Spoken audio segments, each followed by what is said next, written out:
US elected a new president. So this is the 6th US president. You see, during your presidency, he is also the 4th, but it happens. So do you have any recollections about any of the American presidents, some more pleasant than others? Maybe it was more interesting to work with some of them. Well, you know, all of them are very interesting people.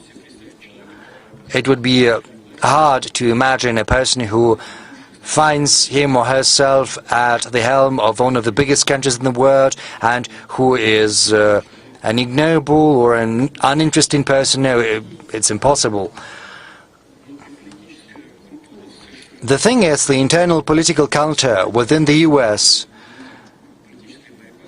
is such that this internal political strife becomes increasingly acute. They resort to all kinds of tactics.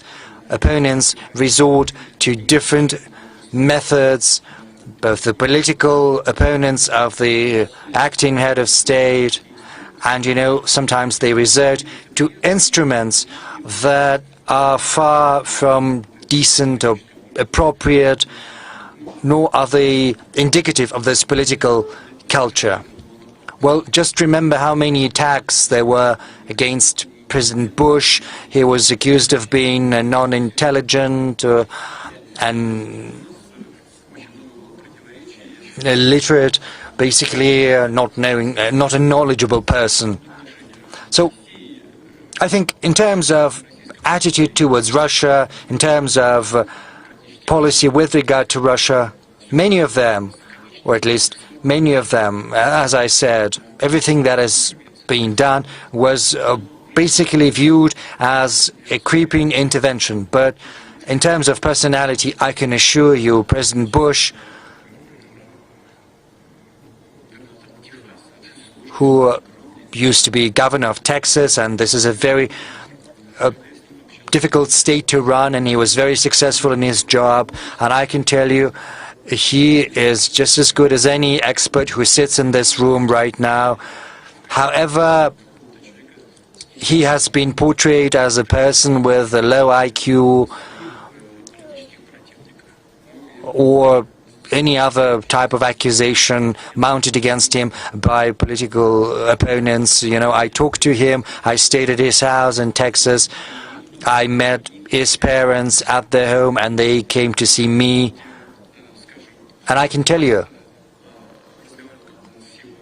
I spoke to his father, also former US president. Well, of course, he was no longer president, but he said quite sincerely to me, you know, we made a huge mistake when we started to boycott the Olympic Games in Moscow, and this Russia followed suit, you know, because Russia boycotted the US Olympics. He said it was a huge mistake, it was just nonsense, but, you know, that said, still that continues because under external pressure the International Olympic Committee has basically turned into a circus. They've commercialized the Olympic movement, destroying the Olympic movement with their own hands. But, you know, I'm talking about the people I had to work with. All of them were a prominent personality, and they ended up on the political Olympus not by coincidence. And what about the future president? Well, you can have any attitude toward him, you know, because during his first iteration as president, he was dubbed as mostly a businessman, that he is not very well versed in politics, he can make a lot of mistakes, but from the outset I can tell you that his behavior when there was an attempt on his life, you know, I was impressed. He's a courageous person. And it's not just about the hand he raised and his call to fight for their common values and ideals. Of course, there was a rush of adrenaline, but a person shows their true color in these emergencies. And this is precisely one of those cases, and I think he acquitted himself admirably in a valiant fashion as a man,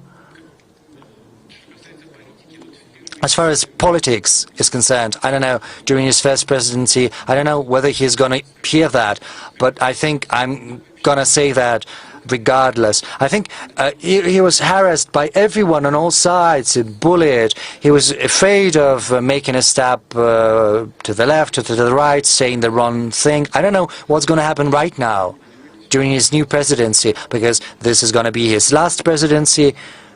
Whatever he does, it's up to him to decide.